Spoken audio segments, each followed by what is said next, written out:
आज हम लोग चैप्टर 15 का एक्सरसाइज 15.1 पढ़ेंगे, जिसमें विषय है प्रोबेबिलिटी। प्रोबेबिलिटी का हिंदी होता है संभाव्यता, जिसको संभावना शब्द से आप अच्छी तरह से समझ सकते हैं। इसमें वही विषय पढ़ते हैं जिसमें किसी घटना की संभावनाएं बनती हैं। डिफिनीशन है probability is the branch of mathematics which deals with numerical measure of the degree of uncertainty. यहाँ प्रोबेबिलिटी का फॉर्मूला दिया हुआ है, probability of an event is equal to number of events by number of sample space, जिसको दूसरे शब्दों में या छोटे रूप में प्रोबेबिलिटी PE यानी probability of an event is equal to any number of event by NS number of sample space. यहाँ लिखे हुए हैं एनी यानी number of sample space, any यानी नंबर ऑफ इवेंट, NS यानी नंबर ऑफ सैंपल स्पेस। इसमें थोड़ा सा उदाहरण देकर समझेंगे तो स्पष्ट हो जाएगा, भारी विषय नहीं है। प्रोबेबिलिटी में जिस घटना में संभावनाएं बनती हैं उसी विषय को इसके अंतर्गत लाया जाता है। जैसे क्लास में बच्चों की संख्या सीमित है, स्कूल जिस स्कूल की बात हो उसमें रजिस्टर्ड है कितने बच्चे हैं, तो और उसमें कितने लड़कियां हैं या कितने लड़के हैं, कितने लड़के प्रेजेंट हैं, कितने एब्सेंट हैं, ये सारी संख्याएं निकाली जा सकती हैं। तो इस तरह की घटना को इसमें पढ़ा जा सकता है। दूसरा, वैसी घटना जिसकी गणना संभव नहीं हो, किसी व्यक्ति के सिर में बालों की संख्या, उसमें से ब्लैक एंड वाइट की संख्या, इस तरह की कुछ निकालना हो, उस तरह की घटना को इसमें नहीं पढ़ सकते हैं। आइए कुछ और विषय है। Probability of an event must be lie in the range that is 0 is equal और स्मॉलर देन P, स्मॉलर और इक्वल देन 1। यहाँ ध्यान से देखिए, यहाँ लिखा है 0, यानी किसी भी घटना की प्रोबेबिलिटी हम निकालेंगे तो वह 0 हो सकता है या 0 से बड़ा हो सकता है, परंतु 1 के बराबर हो सकता है लेकिन 1 से बड़ा नहीं हो सकता है। यानी कोई भी प्रोबेबिलिटी 0 से और 1 के बीच में ही लाई करती है। 1 हो सकता है, 0 हो सकता है, या 0 और 1 के बीच की कोई संख्याएं हो सकती है। दूसरा देखिए, PE plus P not E is equal to 1। जैसे किसी क्लास में लड़के और लड़कियों का संख्या लिए, लड़कियों का प्रोबेबिलिटी निकाले अलग, लड़कों का प्रोबेबिलिटी निकाले पुनः लड़कियों की प्रोबेबिलिटी निकाले अलग, और जो लड़कियां नहीं हैं यानी लड़के हैं उनका प्रोबेबिलिटी निकाले अलग, दोनों को ऐड करेंगे तो 1 के बराबर ही आएगा। दूसरा, इसको दूसरे रूप में लिखे हैं PE प्लस PE को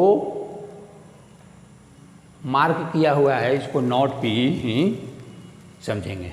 बुक वगैरह में ऐसा लिखा रहता है जिसको नॉट PE समझेंगे, यानी PE plus not PE equal to 1 होता है। अब आप फार्मूला समझ गए होंगे और आगे एक्सरसाइज के क्वेश्चन को बनाएंगे। शुरू में क्वेश्चन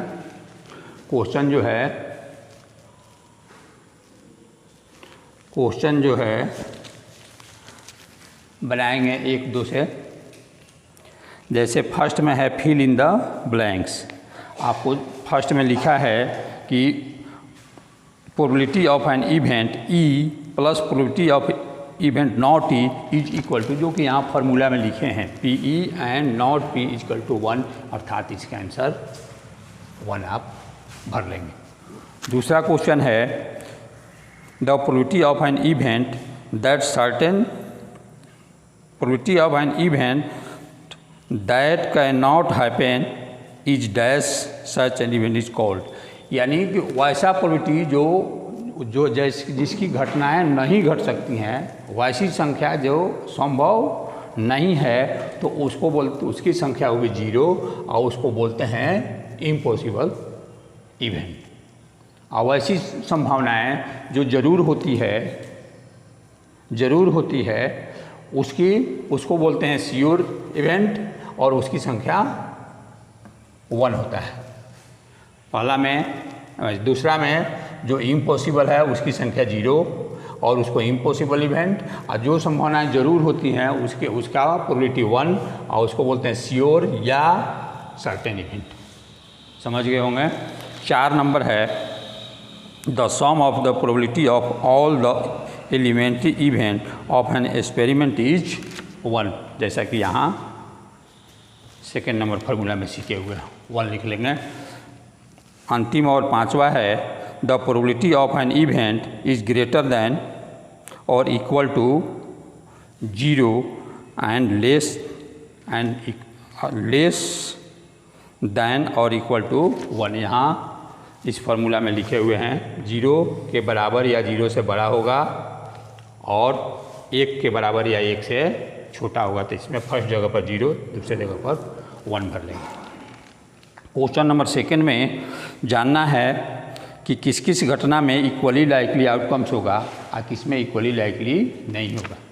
इस क्वेश्चन को ध्यान से पढ़ेंगे और उसके मीनिंग को जानेंगे तो समझ में आएगा कि इस तरह की घटनाएं दोनों बराबर हो रही हैं कि नहीं है, दोनों तरह की संभावनाएं बराबर हैं कि नहीं है। यदि दोनों तरह की संभावनाएं बराबर हैं तो उसको इक्वली लाइकली बोलते हैं, और यदि दोनों तरह की संभावनाएं बराबर नहीं हैं तो उसको नॉट इक्वली लाइकली बोलते हैं। जैसे फर्स्ट है कि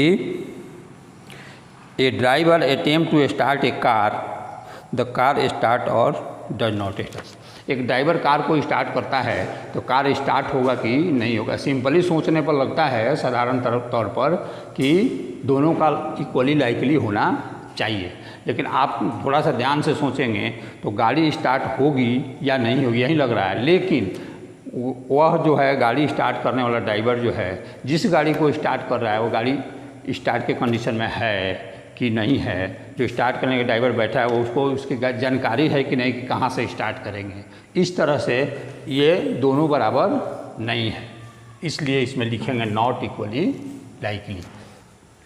सेकेंड में भी वैसे ही है कि एक प्लेयर जो है अटेम्प्ट करता है टू शूट ए बास्केटबॉल, एक बास्केटबॉल के बॉल को शूट करते यानी बास्केटबॉल का जो टोकरी होता है उसमें बॉल डालने का प्रयास करता है।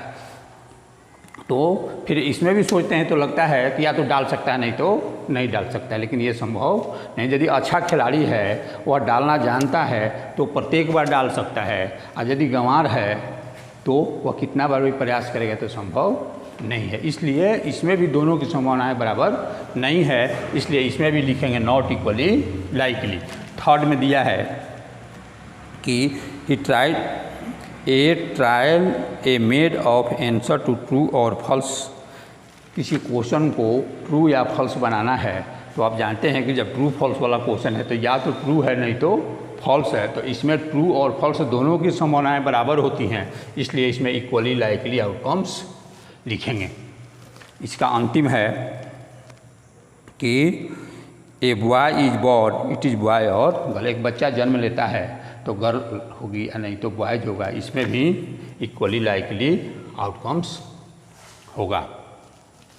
क्वेश्चन नंबर 3 है कि किसी गेम को स्टार्ट करने के लिए टॉस क्यों किया जाता है, सिक्के से ही टॉस क्यों किया जाता है। संभव पहले उसको छोड़ करके समझ लीजिए, आंसर को छोड़ करके, कि यदि टॉस को हम करते हैं तो उसमें हेड आता है नहीं तो टेल आता है। दोनों की संभावनाएं बराबर होती है। यदि कोई एम्पायर टॉस करता है तो वह किसी के पक्ष में नहीं होगा, क्योंकि टॉस किया तो हेड का उतना ही चांस है और टेल का उतना ही चांस है। इसलिए ही सिक्के को ही टॉस के रूप में किया जाता है। इसलिए यहाँ लिखेंगे because when we toss a coin the outcomes head and tail are equally likely. दोनों का इक्वली लाइकली संभावनाएं बनती है, इसलिए सिक्का को ही टॉस के रूप में उपयोग किया जाता है। आज इतना ही बनाएंगे। फार्मूला को याद करेंगे, फिर अगले वीडियो में शेष क्वेश्चन बनाएंगे।